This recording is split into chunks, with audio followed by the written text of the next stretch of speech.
back on market. You've all seen the listings that come back on market, right? What exactly does it mean when a house comes back on market? Basically, it means there was a buyer, made an offer, got it accepted, and they were under contract. And for whatever reason, at some point, the deal fell apart, the buyer walked away. So what does that exactly look like? Why would a buyer walk away? How does a deal fall apart? What's the process of a deal falling apart, right? In some cases, it can be the buyer's financing. I hate it when this happens because a lot of times this is avoidable. Sometimes a buyer loses their job. I've seen where a judgment can hit the buyer's credit. That can be past due, something that just reappears and hit your credit and can tank it.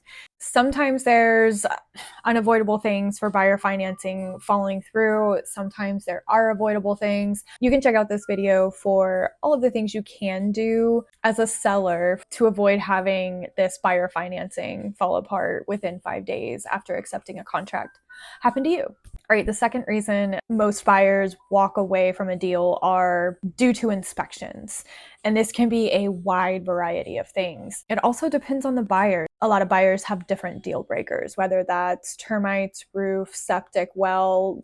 All buyers have that one thing that they are just not willing to accept in the current condition. Other times it can be there was just too much, right? If a buyer feels like the condition of the home after the inspection is not really what they thought it was when they made that offer, and the buyer and seller cannot come to an agreement, whether it's on repairs or monetary adjustment. Another reason deals fall apart can be because of an appraisal. And of course, if the deal fell apart, it's likely a low appraisal. So for example, you're under contract for $200,000 and the appraisal comes in at $190,000. Buyer and seller cannot agree to come to terms on that contingency. So the buyer ends up walking away. Of course, there are so many other reasons why a deal can fall apart.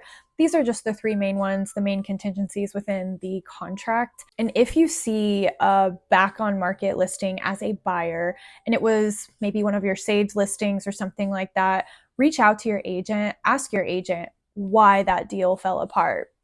Maybe you can learn something additional about the property, possibly even get a copy of the inspection report if that is something that's available to you. I hope you learned something about back on market listings, and feel free to comment or reach out if you have any questions at all. I'm happy to help any way that I can. Have a great day.